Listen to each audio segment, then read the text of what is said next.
Hej, jeg hedder Fatima, og jeg har lavet en opgave med Hoda og Ibrahim og Melanie. Og jeg skal fortælle om Immanuel Kant og om pligtetik.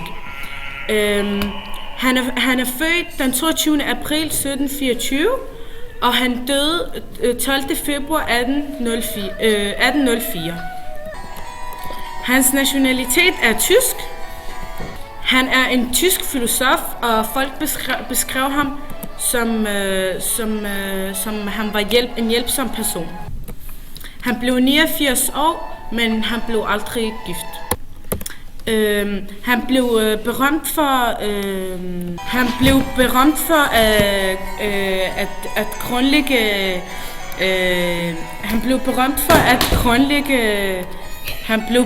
at grundlægge kantinisme. Altså det er noget man skal gøre. Det handler ikke om religion, det handler mere om mennesker. Vi er alle sammen mennesker, man skal behandle hinanden godt. Jeg kommer for eksempel med i kristendom de 10 bud, og man må ikke stjæle fra hinanden, man må ikke dræbe hinanden, man skal behandle hinanden godt, fordi vi er alle sammen mennesker i sidste ende. Han voksede op i en fattig familie, men han fik chancen for at bygge videre på hans uddannelsesinstitutioner takket være en åbenlys begravelse, hvor han mødte en mand, som synes at han havde en klog hjerne, så han sagde at han ville hjælpe ham, og han gav ham chance for at bygge videre på sin uddannelse. Da han så blev 16, så kom han på universitetet. Og han blev færdig med sin uddannelse som 22-årig. Efter begyndte han at undervise som privatlærer i en periode. Og efter underviste han i mange fag på universitetet.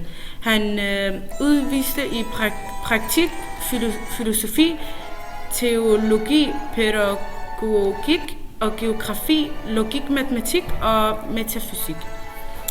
Ja. Nu fortæller jeg videre om pligtetik. Pligtetikken er en retning inden for filosofien.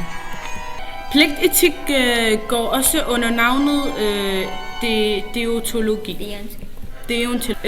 Deontologi kommer fra de to græske ord, deon og logos, logi. Deon betyder pligt. Pligt er noget, som man skal gøre, for eksempel i sin religion.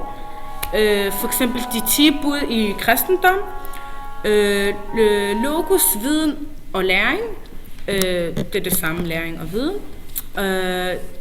Deontologi betyder altså læring om sin pligt. Så er vi færdige.